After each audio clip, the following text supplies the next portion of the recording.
राम तो अपने ईश्वर में लिखा है कि 96 करोड़ राम नाम जपने से भगवान का कृपा मिल जाएगा। लहसुन में क्या रखा है, वो तो आयुर्वेदिक है। आयुर्वेद में प्रशंसा किया तो भाई खाओ ना, फिर हमारे पास क्यों आते हैं। घाटा तो होती है। निंदा पर निंदा सो अघ नगरी सा, दूसरे की निंदा करने की जैसा पाप कुछ भी नहीं है, लेकिन मानता लोग कहाँ। तो कल भाग गया, कभी दुर्गा जी के पास जाएगा, कभी शंकर जी के पास जाए, तो अनन्यता तो होती नहीं। जहाँ से पूर्ति है वहीं हाथ लगाएगा। बस मस्त है, जैसा रखे वैसा रह रहा। दत्तात्रेय जी महाराज तो 24 गुरु बना लिए, तो क्या वैष्णव बन गया और नीचे शाक्त में जाता है तो गिर गया। श्री सीताराम दोस्तों, मैं आज आया हूँ चित्रकूट के एक महान तपस्वी त्यागी संत पूज्य महाराज जी श्री रामदास जी महाराज के पास, और आइए उनसे सत्संग लेते हैं। श्री सीताराम महाराज जी। जय सीताराम। महाराज जी, कुछ ना भक्तों के प्रश्न रहते हैं, तो वही थोड़े से आपसे वो करने थे।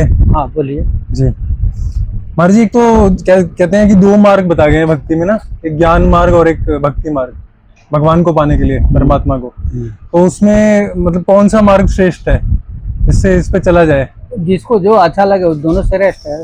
हाँ जी। श्रेष्ठ और कम को तो बात कोई है नहीं। हाँ जी। ज्ञानी भी बढ़िया है, भक्ति भी बढ़िया है, जिसको जो अच्छा लगे वो मार्ग पकड़ के चलता है। अच्छा। तो भगवान के भक्ति थोड़ा विशेष प्रिय है। ऐसे क्यों? उसका कुछ विशेषता ही है। अच्छा। जैसे लड़का है जी, 2 लड़का हो। हाँ जी। एक 6 महीना का लड़का हो जी महाराज जी, और एक 10 साल का लड़का हो जी, तो महतारी का प्रेम किसके ऊपर होगा? छोटे वाले। तो भक्ति थोड़ा सा छोटे वाले। तो वो तो ज्ञानी पहले ही है। ज्ञानी है, अपना बचाव कर लेगा। छोटा तो बचाव नहीं करेगा जी। इसलिए माँ के जैसा भगवान है। करऊं तिनके सदा रखवारे, जिन बालक राखै महतारी। जैसे बालक को माँ रखती है वैसा ही भगत को भगवान रखता है। अच्छा। तो महाराज जी, हाँ ये भी सुना है, कहते हैं कि ज्ञान के पंथ कृपाण की धारा, वो ज्ञान पंथ कृपान के धारा, परत खगेश न लावन। कृपान होता है कृपान तलवार। तलवार नहीं, तलवार में तो एक तरफ धार होता है। अच्छा। कृपान में दोनों धार होता है। अच्छा। कृपा न, उसका अर्थ होता है कृपा न इधर न उधर, दोनों तरफ नहीं, जिधर पड़ेगा उधर काट देगा। अच्छा। हाथ जैसे कृपान लिया, इधर किया तो इधर काटेगा, इधर किया तो इधर भी काट देगा। अच्छा। दोनों ओर धार होता है। तो ज्ञान में थोड़ा भी मिस्टेक हुआ तो चला जाएगा, तो बाकी भक्ति में मिस्टेक होगा तो नहीं जाएगा। तो फिर अगर ज्ञान में कोई भी गड़बड़ होगी तो मोक्ष नहीं मिलेगा उसको। जैसे बिल्ली है, तो बिल्ली अपने बच्चे को मुंह से पकड़ के लेके जाती है, तो भक्ति वाली है। भक्ति वाली है। बंदर का बच्चा बंदर को पकड़ता है, बंदर नहीं पकड़ता है। उसी प्रकार ज्ञानी जो है ना भगवान को पकड़ता है और भगत को भगवान पकड़ते हैं, दोनों में अंतर है। कहते हैं महाराज जी, कई वैसे मैंने सुना है, कई लोग कहते हैं कि ब्रह्म की उपासना करनी चाहिए, भगवान का नाम रटने से कुछ होता नहीं है। ऐसे तो करे ना लोग, उसमें कौन किसको मना करता है। ब्रह्म, भगवान ब्रह्म नहीं है, ब्रह्म ही है। क्या है? ब्रह्म है। तो ब्रह्म है तो फिर क्या है, उसमें उपासना करना चाहिए उनको नहीं। वो कहते हैं ना, मतलब मैंने ऐसे कई लोगों को सुना है कहते हुए कि कहते हैं नाम जप करने से कुछ नहीं होता, पूरे दिन मतलब नाम लेते रहो, किसी का भी राधा कृष्ण राम हरि, तो कहते हैं नाम लेने से थोड़ी कुछ हो जाता है। ऐसे ये रातों दिन ज्ञान मार्ग से जब ज्ञान के टिकाव करेंगे शरीर में, बहुत मुश्किल से मोक्ष की प्राप्ति होती है जी। बहुत मुश्किल से। इतना आसान नहीं है मोक्ष ले लेना, लेकिन राम नाम जपने से, राम भजत मुक्ति गोछाई अनिश्चित आवत बढ़िया, जबरदस्ती। जिस मुक्ति के लिए ज्ञानी लोग कोशिश करते हैं, एड़ी चोटी का बल लगाते हैं, पैर का पसीना सिर पर लेके जाते हैं, भक्ति में राम नाम जपते हुए बहुत आसानी से पीछे पड़ते कि हमको ले लो। अब अगर ठुकरा देते चल भाग जाए यहाँ से, तो कौन बड़ा हो गया? ज्ञानी बड़ा हो गया। एक के पीछे पड़ा हुआ है, ज्ञानी मोक्ष के पीछे पड़ा हुआ है और भगत केवल नाम जपता है, उसके पीछे मुक्ति पड़ा है, तो बड़ा कौन हुआ? भक्ति बड़ा हुआ ना। लोग गाल बजाएं, बात तो अलग है, बाकी भगत तो हमेशा ही श्रेष्ठ होता है। ज्ञान के अपेक्षा भगत बहुत श्रेष्ठ होता है। अच्छा महाराज जी, सदगुरु का जैसे चयन करते हैं हम, गुरु का किसी भी, तो उसमें क्या बातें ऐसी हैं जो देखें कि भाई हाँ ये हमारे सदगुरु हो सकते हैं? सदगुरु वगैरह में, क्योंकि मैं इसलिए महाराज जी प्रश्न कर रहा हूँ क्योंकि काफी लोग ना भटक रहे हैं अभी संसार में, एक गुरु किसको चुने। आपको पता है कि अब हर कोई तो मतलब सही नहीं होता है। असल में क्या है ना जी, जैसे दुकान में जाइएगा जी महाराज, तो कोई सामान खरीदना है जी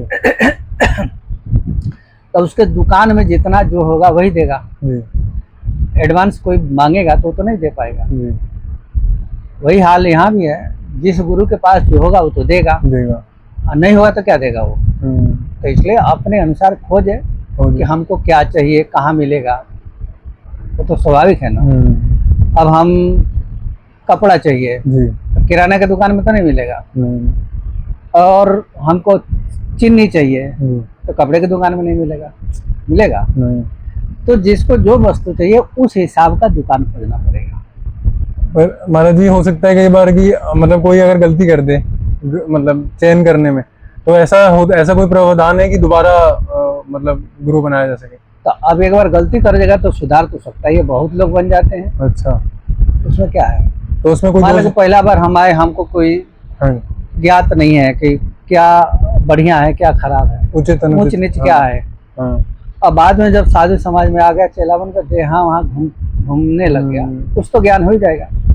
तो जब अनुचित उचित जब जान जाए, तो जब पहला जगह हम हूँ वहाँ हमको वस्तु नहीं मिल रहा है तो दूसरे तो ले सकते हैं। अच्छा, दत्तात्रेय जी महाराज तो 24 गुरु बना लिए थे, क्या गड़बड़ी हो गई। यहाँ सीताराम जी महाराज हमेशा वास करते हैं। महाराज जी उन्होंने मतलब शिक्षा गुरु बनाए थे या शिक्षा गुरु बना, पर गुरु तो हो गया ना, गुरु हो गया? गुरु तो हो गया वो। नहीं कहते हैं मतलब दीक्षा गुरु तो एक ही होते हैं? नहीं, दीक्षा गुरु एक नहीं होते हैं। देखिए क्या है, जैसे कोई शिव जी का मंत्र, शिव जी से दीक्षा ले लिया और उसको राम जी अच्छे लगने लग गए, तो शिव मंत्र से तो काम चलेगा नहीं, तो राम जी में जाना पड़ेगा। शिव मंत्र ले लिया, कृष्ण भगवान अच्छे लग रहे हैं, तो कृष्ण मंत्र तो उसको लेना ही पड़ेगा। शिव मंत्र से तो काम चलेगा।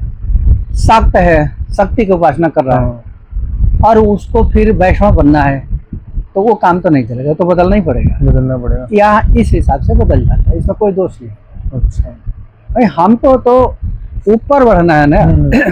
जैसे आजकल लड़के इंजीनियरिंग करते हैं जी, बढ़िया टॉप पे आ गए तो IAS PCS के एग्जाम देते हैं, जी महाराज, तो देते हैं तो IAS बन जाते हैं। अब वो इंजीनियर को पकड़ के बैठे रहेंगे तब तो नहीं ना होगा ना, IAS तो नहीं बनेगा, तो जाके उसमें परीक्षा तो देना ही पड़ेगा। ये नहीं कि हम इंजीनियर बन गए तो उसमें IAS में परीक्षा नहीं देना पड़ेगा, देना तो पड़ेगा ना, देना पड़ेगा। उसका जो नियम है उसको तो फॉलो करना ही पड़ेगा जी। जिस प्रकार से परीक्षा लेता है वहाँ जाके पढ़ना भी पड़ेगा, देना भी देना पड़ेगा, तब IAS बनेगा ना। उसी प्रकार शाक्त है, शैव है, वैष्णव बनना है तो वहाँ तो जाना ही पड़ेगा, फिर तो गुरु चेंज हो ही जाएगी। अच्छा, हो जाएगा, मतलब कोई दोष नहीं, कोई दोष नहीं। आदमी को ऊपर उठना चाहिए ना, नीचे के लिए नहीं। अब जैसे वैष्णव बन गया और नीचे शाक्त में जाता है तो गिर गया फिर। अच्छा, शैव बन गया, गिर गया। वो गिरने के लिए ऊपर से नीचे गिरेगा तो उसको गिरना कहते हैं, और नीचे से ऊपर उठे तो उठने के लिए तो उसको चांस है बढ़िया, उसमें कोई बात नहीं, उसको जाना चाहिए। अच्छा महाराज जी, मेरे मन में एक प्रश्न आ रहा था। जैसे चित्रकूट में आया हूँ अभी दर्शन करने, मतलब आपके संतों के भी और वैसे भी, तो चित्रकूट की क्या महिमा है? जैसे कहते हैं कि काशी के अंदर अगर मृत्यु होती है तो मोक्ष मिलता है, तो ऐसा क्या चित्रकूट की भी कोई ऐसी कोई महिमा है? हाँ है ना, चित्रकूट सब दिन बसत प्रभु श्री लखन समेत, यहाँ सीताराम जी महाराज हमेशा वास करते हैं। तो राम नाम जप जापक है तुलसी मन की कामना पूर्ति होती है। चित्रकूट जन्माचल हेरी चुकई नगात मार मुठभेरी। चित्रकूट एक अचल शिकारी है, किसके लिए? आध्यात्मिक के लिए, अध्यात्म के लिए। कोई भी साधक भगवत प्राप्ति के नाम पर यदि चित्रकूट में आता है, मन कर्म वचन से वो जब 12, 13, 15 साल करता है, तो चित्रकूट जनु अचल अहेरी, अहेरी माने होता है शिकारी, शिकार। तो ये राम जी भी एक शिकारे हैं, साधक के लिए तो शिकारे हुए ना, तो ये राम नाम रूपी शिकार करता है तो वो जरूर सफल होगा, इसका विशेषता ये है। अच्छा, चित्रकूट तपलोक है, तो तपलोक में एक विशेष व्यवस्था है कि राम नाम जप जापक है तुलसी अभिमत दे। राम नाम का जपने वाला चित्रकूट में 100% फलित होकर चला जाता है, इसका विशेषता ये है। महाराज जी, अगर ऐसा कभी हो, जैसे कोई रह रहा है यहाँ पर और शरीर छूट जाए उसका, तो फिर वो कैसे, मतलब जैसे कोई साधक छूट जाता है? वो नहीं है, चित्रकूट में जो है जी, शरीर छूट गया तो तीर्थ क्षेत्र है ये। तो तीर्थ क्षेत्र में शरीर छूटेगा तो कितना भी बड़ा पापी होगा तो नरक में नहीं जाएगा, स्वर्ग में जाएगा। अच्छा। एक विशेषता किसी भी तीर्थ के, खाली चित्रकूट की बात नहीं है, हाँ। किसी भी तीर्थ में शरीर छूटेगा तो स्वर्ग में चला जाएगा। जैसे धर्मराज के यहाँ 4 दरवाजे हैं, शरीर छूटेगा तो जीव लेके जाएंगे जमदूत, तो 4 दरवाजे हैं। हाँ। पूरब का दरवाजा, उत्तर दरवाजा, दक्षिण और पश्चिम। हाँ। पूरब बहुत घोर पापी हो तो पश्चिम दरवाजा से प्रवेश करता है। अच्छा। उससे भी ज्यादा पापी हो तो दक्षिण दरवाजा से प्रवेश दिया जाता है। अच्छा। और तीर्थ में जो शरीर छोड़ता है वो उत्तर दरवाजा से प्रवेश करता है। अच्छा। और राम नाम जप जापक है, वैष्णव मंत्र दीक्षा लेके वैष्णव मंत्र जप रहा है तो पूरब दिशा से प्रवेश करता है। मोक्ष नहीं हुआ है, मोक्ष के बराबर वो पुण्य नहीं है उसका। अच्छा। तो पूरब दरवाजे से प्रवेश मिलेगा उसको। मतलब दोबारा से फिर मनुष्य जीवन में आएगा, फिर आएगा पूरब दरवाजा लेता आएगा ही आएगा। अच्छा। वो तो फिर स्वर्ग में जाएगा, स्वर्ग में थोड़ा अपना पुण्य का भोगे करे पुनः आ जाएगा। पुनः आ जाएगा। उत्तर दरवाजे में भी जब तीर्थ में शरीर छूटेगा तो नरक में नहीं जाएगा, उत्तर दरवाजे से प्रवेश कर जाएगा वो। अच्छा। तीर्थ के बल पर वो स्वर्ग में चला जाएगा और फिर वहां का स्वर्ग का भोग करके फिर मनुष्य के लिए मिल जाएगा। पर दक्षिण और ये पश्चिम वाले तो नरक में जाएंगे। तो तीर्थ में शरीर छोड़ने से बेनिफिट है, बहुत बढ़िया। ऐसा नहीं है कि तीर्थ में शरीर छोड़े घाटा हो जाए, ऐसा कुछ भी नहीं। बढ़िया फायदा है। अच्छा महाराज जी, जैसे अभी यहाँ पर वो मंदाकिनी जी बहती हैं तो कहते हैं सुरसरधार नाम मंदाकिनी, जो सब पातक पोतक डाकिनी, तो इसका क्या इस जो ये वो है तो सुरसरधार नाम मंदाकिनी जो सब पातक, पातक पोतक पाप देवता होता है ना। हाँ जी। तो पाप देवता होता है तो उसका तो औरत भी है जी। उसका लड़के भी है, उसके नाती पोता सब है। हाँ जी। तो जब नाती पोता सब है तो वही कर रहे हैं कि सुरसरधार नाम मंदाकिनी जो सब पातक पोतक डाकिनी। तो गंगा जी का जल जो है पाप के समूल परिवार सहित नाश कर देगी। अच्छा। पातक पोतक मतलब नाती पोता जितने हैं। अच्छा, पातक पोता मतलब नाती पोता। हाँ, नाती पोता, पातक पोतक, नाती पोता सबको नष्ट कर देंगे। अच्छा। गंगा जी तो वो भागीरथी है तो केवल पाप नाश करती हैं। जितनी भी भारत में नदियां हैं सब पाप नष्ट करती हैं। लेकिन मंदाकिनी जी पाप नहीं, पाप के बाल बच्चे को भी नष्ट कर देती है। अच्छा। डाकिनी सकनी जैसे डाइन है, डाइन तांत्रिक एक डाइन होती है ना, सुने नहीं? जी जी नहीं सुने? जी सुने हैं।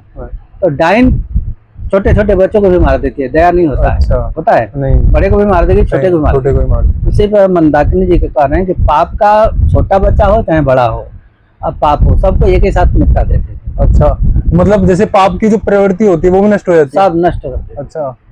नहीं, जैसे मेरे अंदर मान लीजिए कोई ऐसा कोई दोष है, ऐसे काम क्रोध आदि जो जितने भी होते हैं उसमें से, तो अगर एक दिन से थोड़ी होगा, तो सेवन करना पड़ेगा। अच्छा। चित्रकूट जन्माचल अहेरी, अहेरी है। हाँ। अहेरी मैंने घात लगा के बैठा है शिकारी। हाँ। तो हम भी घात लगा के भगवान का नाम लेके बैठेंगे, तब ये नहीं कि हम आज आ गए तो हमारा सब नष्ट हो, ऐसा नहीं होगा। ये गलत अर्थ में मत रहिएगा। हम 1-2 दिन रह गए हमारा सारा पाप खत्म हो जाएगा, ऐसा नहीं। कुछ दिन रहना पड़ेगा, कुछ दिन भगवान नाम जपना पड़ेगा, अपने आप समूल नष्ट करके दे देते धीरे धीरे। अच्छा महाराज जी, सुनने में आता है जैसे कि सीताराम जी की रसिक उपासना भी होती है। हाँ, रसिक है लोग, हाँ रसिक विधि से करते हैं। अच्छा, तो उसमें कहते हैं कि मतलब जो महल उपासना होती है सीताराम जी की, महल में प्रवेश। अब वो तो वो लोगों से आप पूछिएगा, मैं उस विषय में तो कुछ नहीं अच्छा, बोलूंगा, क्योंकि हम काहे को बोलने जाऊंगा, बोल दूंगा तो फिर लफड़ा हो जाएगा। हाँ। उनका अपना भाव है, अपने भाव में राम जी को जो माने, राम जी की औरत माने, मैं राम जी की औरत हूँ, सखी माने, जो है वो एक उपासना है, उसमें तो कोई निंदा स्तुति मैं कर ही नहीं, उसे टिक्का टिप्पणी नहीं कर सकता। वो हमारा प्रश्न नहीं है, वो दूसरे का प्रश्न है। तो वो उससे बढ़िया वो रसिक लोग ही बोलेंगे, हम उसमें नहीं ज्यादा बोल पाएंगे। अच्छा। जानता हूँ लेकिन बोलूंगा नहीं, इसलिए कि कहीं सही बात बोलना भी घातक हो जाता है। ठीक है जी। अच्छा महाराज जी, से जो माला करते हैं तो क्या कहते हैं ना, मतलब ऐसे 108 की माला होती है वैसे तो, अब क्या है 108 की जो माला होती है वो कर लेते हैं पूरी, तो उसमें क्या है ना ध्यान टूटता है। मतलब ये कई साधकों का प्रश्न होता है, उसमें ध्यान टूटता है, तो क्या ऐसा भी कोई वो है मतलब शास्त्रों में कि ज्यादा उसकी मतलब ज्यादा उसकी बीट्स की माला ले सकते हैं? हाँ, ज्यादा बीट्स की माला ले लें, 500 के 1000 के ले लें, उसमें कोई वो नहीं होता कि दोष? नहीं, कोई दोष नहीं। अच्छा, वो तो चलता है, 1000 का भी बनाता है, कोई 500 का बनाता है।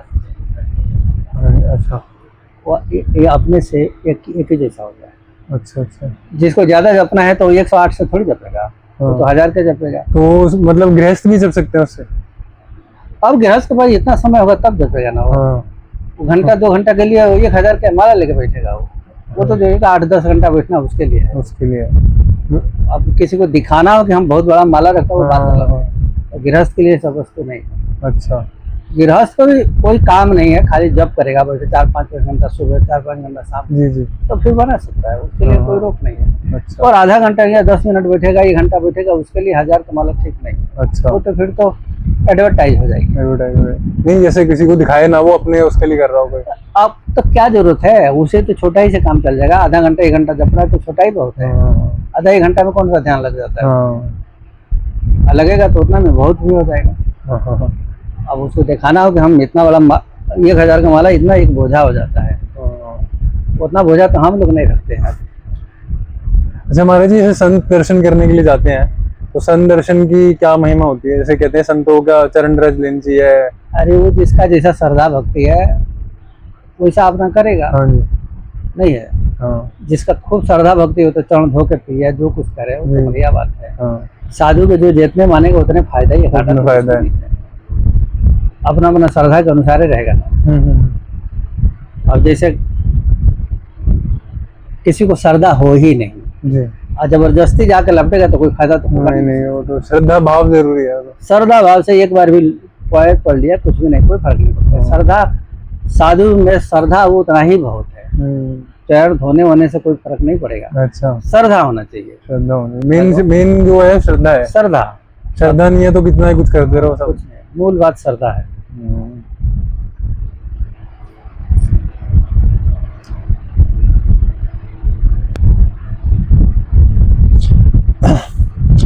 अच्छा महाराज जी, नवदा भक्ति जो होती है, जो राम जी ने उनको सबरी माता को वो मतलब उनकी स्तुति में गाई थी, तो उसका थोड़ा सा उसके बारे में बताइए। नवदा भक्ति देखिए क्या है ना, संसार में आप तो हाई स्कूल पढ़े होंगे ना, कई पेपर दिए थे?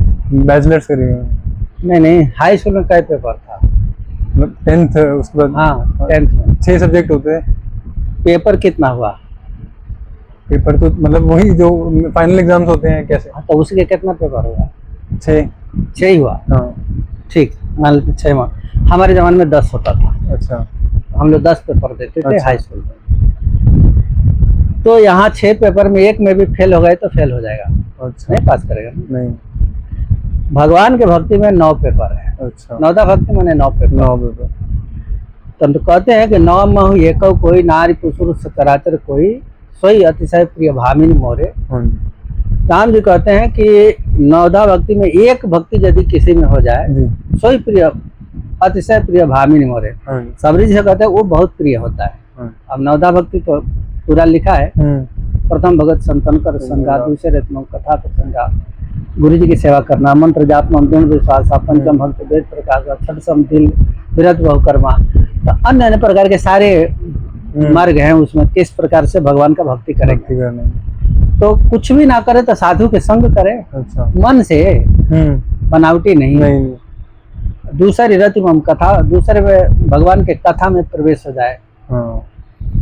और गुरु के चरणों में भी प्रवेश हो जाए, सेवा करे। और मंत्र में भी जाप। तो एक भी माने 9 में एक ही भक्ति हो जाए, यथा लाभ संतोष एक भक्ति है। माने किसी से कुछ लेना देना नहीं है। जितना अपन हमारे पास भगवान दिए उसी में संतोष करो, ये भी एक भक्ति है। अच्छा।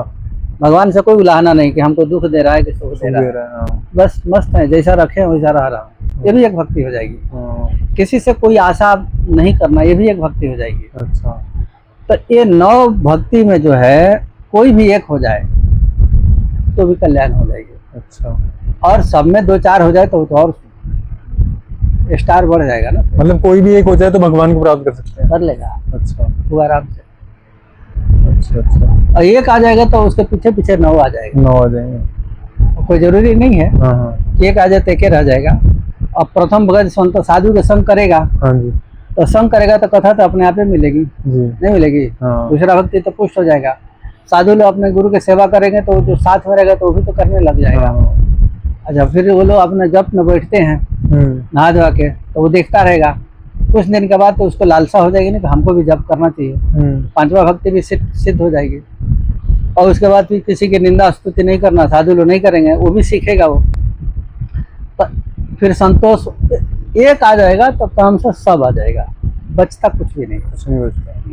अच्छा महाराज जी, ये निंदा स्तुति पे ही याद आया, आजकल जैसे सब ज्यादातर निंदा स्तुति सब होती रहती है, तो लोग जान मुझे करते हैं निंदा स्तुति, तो क्या करेंगे? तो उसका क्या मतलब कोई लोग तो बनावटी बात भी बोल देते हैं। हाँ। जबरदस्ती नहीं होता अर्थ वो भी बोल देते हैं। तो निंदा स्तुति करने से फिर बहुत तो घाटा तो होती है। हाँ। निंदा स्तुति पर निंदा सम अघ नगरी सा, दूसरे की निंदा करने के जैसा पाप कुछ भी नहीं है। लेकिन मानता लोग कहाँ? एक दूसरे को तो खिंचा नहीं करते हैं कि नहीं करते हैं, मानता कौन है? अच्छा महाराज जी, कभी जैसे लोग मतलब ऐसे कहीं भी जाते हैं, संतों के पास जाते हैं, भगवान से जैसे भौतिक वस्तुएं मांगते हैं, गाड़ी, रुपया, मकान वगैरह वगैरह, तो क्या भगवान से ये सब मांगना चाहिए? अब जहाँ कहीं नहीं मिले तो मांग सकता है, उसमें क्या? वो मांग है, वो देना लेना तो भगवान के हाथ में है। अच्छा। मांगना जो भगवान के भगत होगा, अनन्य भगत होगा, तो राम जी के अलावा तो किसी से मांगेगा नहीं। अच्छा। तो जब अनन्यता होगी तब न मांगेगा, ऐसे तो नहीं मांग पाएगा। कभी दुर्गा जी के पास जाएगा, कभी शंकर जी के पास जाए, तो अनन्यता तो होती नहीं। जहाँ से पूर्ति हो जाए वहीं हाथ लगाएगा वो। ये मांगना नहीं होता, ये भक्ति में व्यभिचार हो जाएगा। ये भक्ति नहीं है, वो तो 10 जगह फिर वो हो गया ना, वो मारना। भक्ति का व्यभिचार हो जाएगा, गलत उपयोग। जहाँ से फिर क्या बोलते हैं, समय परस्त, जैसा जहाँ समय मिला वैसा ढल गया, ये भक्ति नहीं होती। अब भगवान का जो राम जी के प्रति है, राम जी ही चाहिए तो सब उनसे तो सब कुछ मांग सकता है। अच्छा। देना लेना तो उनके हाथ में, जितना उसकी मांग हो जाएगी, जितना उसकी भक्ति हो गया पुष्ट, उसी हिसाब से दे देंगे। अबे थोड़ी कि बनावटी रूप में भक्ति दिखाएंगे, मांगेंगे तो मिल जाएगा, ऐसा तो नहीं होता है। मांगने की भी कला होना चाहिए और समर्पण होना चाहिए। समर्पण, देवता को समझना चाहिए कि हाँ हमारे अलावा कहीं नहीं लेगा, तो पहले दे देंगे। अनन्यता जरूरी है। अनन्यता जरूरी है। अच्छा महाराज जी, से नाम जप की बात करते हैं, सभी आजकल सब संत बोल रहे हैं नाम जप करो, नाम जप करो, तो क्या संख्या पूरी करने से कुछ होता है कि इतनी संख्या करेंगे तो? शास्त्रों में तो लिखा है संख्या पूरी करने के लिए। लोग कहते हैं तो उसे थोड़ी मान लेंगे। हाँ। राम तपनिषद में लिखा है कि 96 करोड़ राम नाम जपने से भगवान का कृपा मिल जाएगा। अच्छा। तो गिन के बात किया है। कितना लोग हमसे ही प्रश्न करते हैं कि चलते फिरते जपेंगे तो हो जाएगा। अरे बेवकूफ, चलते फिरते नहीं लिखा है उसमें। वो बैठ के 96 करोड़ जप की बात किया है। अच्छा। चलते फिरते जपने से उसका बेनिफिट मिलेगा, ऐसा नहीं है कि नहीं मिलेगा, लेकिन वो 96 करोड़ देना ही पड़ेगा, गिन के ही देना पड़ेगा। तब तो मन में होगा कि 96 करोड़ में जप लिया।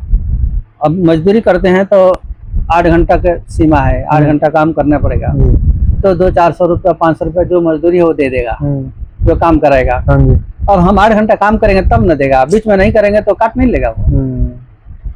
तो अब जब गिन के नहीं करना, इधर उधर करना है तो करो, कौन मना करता है? कई हमसे ही प्रश्न करते हैं, बिना गिने करें तो नहीं होगा, हम तो करो ना भाई, हमसे क्यों पूछते हैं? तो अपना मालिक तो तुम स्वयं है। तो महाराज जी ऐसे होता है, जैसे आपसे मैं बात कर रहा हूँ, मेरा मतलब मैं जाप कर रहा हूँ या माला पे हाथ में आजकल काउंटर चल रहा है उस पे, पर ध्यान मेरा कहीं और है, तो उससे माना थोड़ी जाएगा? उससे माना जाएगा? माना जाएगा, ऐसा नहीं है। अच्छा। जैसे पहले गेहूं जो है ना, मशीन तो नहीं था, तो बैल से लोग खनाते थे। छोटी छोटी भूसा हो जाता था, तो हवा में उड़ाते थे उसको। तो हवा आता था तो भूसा तो बहुत दूर उड़ा के ले जाता है, और जब कभी हवा नहीं होता है वहीं गेहूं पर ही सारा भूसा गेहूं सब गिर जाएगा। गिरेगा ना, गिरेगा, कचरा एक ही जगह गिर जाएगा। तो मन जब मन में लगेगा तब तो कचरा साफ कर देगा, और जब मन जब इधर उधर भटकेगा तो वही भूसा गिरा देगा, वही गेहूं में गिरा देगा, तो उससे कोई फायदा नहीं है। अच्छा। इकट्ठे गिरा देगा सब, समझ आ रही है? उससे फायदा है, ऐसा नहीं है। नहीं कुछ तो जो नहीं करता है उसे तो बढ़िया है, ना से कुछ तो अच्छा है। हाँ, कुछ बढ़िया है। अच्छा महाराज जी, ऐसे कोई आपसे अगर दीक्षा लेना चाहता है, देखिए दीक्षा उक्षा अभी हम नहीं दे रहा हूँ। अच्छा। दीक्षा उक्षा देने में झंझटबाजी कौन करता है? 10 लोग आते जाते रहते हैं, फिर डिस्टर्ब होता है। अच्छा। मैं बंद कर दिया हूँ। अच्छा, ठीक है। नहीं, कई लोग पूछ रहे थे मुझसे कि पूछ लेना महाराज जी से अगर दीक्षा के लिए देते हो। लोग लहसुन प्याज तो खाना छोड़ते नहीं, 10 बार, ऐसे ऐसा है कि अपना खूब खाओ पियो। हाँ, ऐसा कोई हमको मिल जाता है नियम पालन करने वाला तो दे भी देता हूँ, हाँ। ऐसा भी नहीं है। पर ऐसा बहुत दिमाग खाते हैं सब। लहसुन में क्या रखा है, वो तो आयुर्वेदिक है। आयुर्वेदिक, आयुर्वेद में प्रशंसा किया तो भाई खाओ ना, फिर हमारे पास क्यों आते हो। सही बात है। हमारे यहाँ तो वैष्णव समाज के जो नियम है वो तो लागू करेंगे। अब आप हमारे यहाँ खाते रहो तो हम अपने बर्तन में तो नहीं खिलाएंगे, फिर ऐसे आदमी को लेंगे फिर क्यों। इसीलिए वैष्णव का बढ़ना थोड़ा कम होता है, टफ होता है ना। टफ होता है वैष्णव। सब मंत्र शाक्त मंत्र जल्दी ले लेते हैं, वो मान समझ ली सब खा लेते हैं, तो आसानी होती है उसमें। अच्छा। तो जो आसानी होती है वो पकड़ लो, उसमें क्या है। यहाँ तो कुछ त्याग करना पड़ेगा। वैष्णव मंत्र में लहसुन प्याज मांस मछली कच्च भक्ष तो छोड़ना ही पड़ेगा। तो जो छोड़ता है वो तो ठीक है, नहीं छोड़ता है तो अपने रास्ते में बनेगा। अच्छा अच्छा अच्छा। 2-3 दिन पहले कई लोगों का फोन आया, महाराज लहसुन प्याज तो आयुर्वेद है, हम तो हम मना कहाँ कर रहा हूँ भाई, आयुर्वेद है तो खाओ ना। अच्छा, कौन मना करता है, तो खाओ। तो क्या मतलब आपसे वो दीक्षा लेने के लिए बोल रहे थे? अच्छा। अभी आज दिल्ली का फोन आया था। अच्छा अच्छा। आज दिल्ली से एक नहीं, अभी लगभग 10 लोग हैं, वो दिवाली के बाद बुलाया। अच्छा अच्छा। पहले 2-3 महीना छोड़ा दिया, अब 3-4 महीना छोड़ दिए हैं। आज बोला हूँ ठीक है दिवाली के बाद। पहले ऐसे तो नहीं देता। तो आप कुछ मतलब नियम भी करते हैं कि इतना, क्या मतलब जैसे होता है ना कि इतना नियम करना है तब? हाँ तो वो तो करना ही पड़ेगा, वो तो पहले ही बता देंगे। अच्छा, तो दीक्षा देने से पहले बताते हैं आप? नहीं, नियम तो दीक्षा के बाद बताते हैं। अच्छा अच्छा।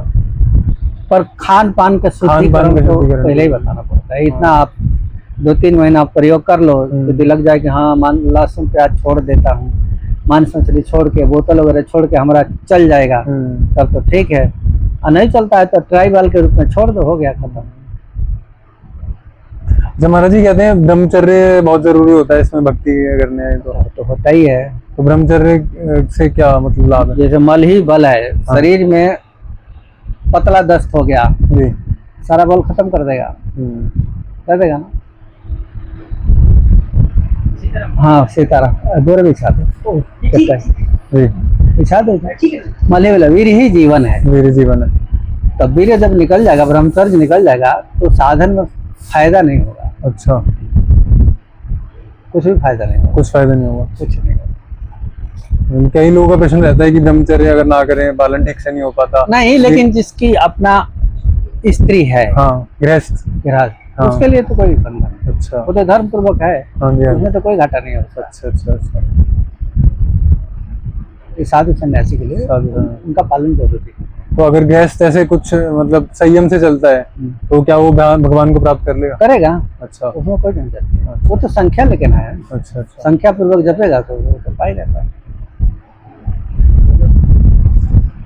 ठीक है, और बताइए।